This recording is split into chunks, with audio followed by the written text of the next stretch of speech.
Assalamualaikum warahmatullahi wabarakatuh.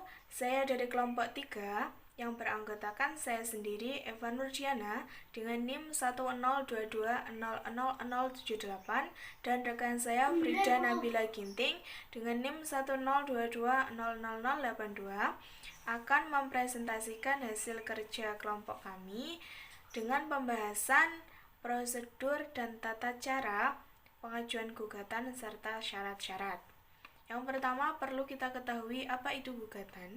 Gugatan merupakan suatu surat tuntutan hak yang di dalamnya mengandung suatu sengketa yang merupakan landasan dasar pemeriksaan perkara yang diajukan kepada ketua pengadilan, di mana salah satu pihak sebagai penggugat untuk menggugat pihak lainnya sebagai tergugat. Gugatan tersebut disebabkan karena tergugat melakukan pelanggaran hak dan kewajiban terhadap penggugat. Selanjutnya, prosedur dan tata cara pengajuan gugatan. Yang pertama, pendaftaran gugatan.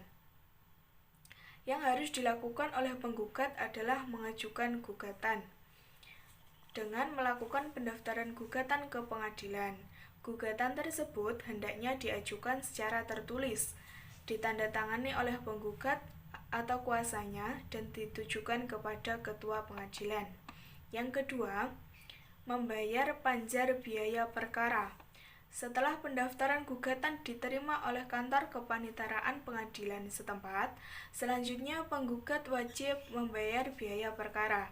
Biaya perkara yang dibayarkan pada tahap ini disebut dengan panjar biaya perkara, yang merupakan biaya sementara yang finalnya akan diperhitungkan setelah diputuskan putusan pengadilan.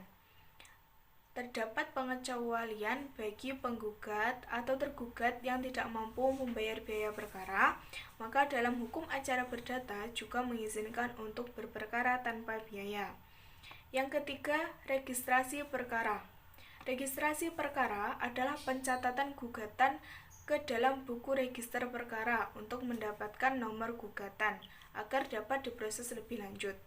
Dilakukan setelah melakukan pembayaran panjar biaya perkara.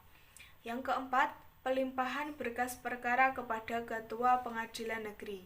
Setelah mendapatkan nomor perkara, berdasarkan nomor urut dalam buku register perkara, maka perkara tersebut akan dilimpahkan kepada ketua pengadilan negeri. Yang kelima, penetapan majelis hakim oleh ketua pengadilan. Setelah pemeriksaan berkas yang dilimpahkan ke ketua pengadilan negeri, ketua pengadilan negeri akan menetapkan majelis hakim yang akan memeriksa dan memutus perkara selambat-lambatnya 7 hari setelah berkas diterima. Yang keenam dan yang terakhir yaitu penetapan hari sidang. Setelah majelis hakim yang akan memeriksa dan mengadili perkara tersebut terpilih, maka majelis hakim kemudian menetapkan hari sidang. Penetapan itu dituangkan dalam surat penetapan selambat-lambatnya 7 hari setelah majelis hakim menerima berkas perkara. Kemudian majelis hakim akan memanggil para pihak, yaitu penggugat dan tergugat, untuk hadir pada hari sidang yang telah ditentukan. Kemudian, proses persidangan akan dimulai sesuai dengan hukum acara perdata yang berlaku. Dan selanjutnya mengenai syarat-syarat akan dijelaskan oleh Mbak Frida. Saya akan melanjutkan presentasi dari Mbak Eva, yaitu mengenai syarat-syarat pengajuan gugatan. Syarat-syarat pengajuan gugatan yaitu yang pertama, surat permohonan gugatan. Yang kedua yaitu surat yang dilegalisir bagi yang menggunakan kuasa hukum.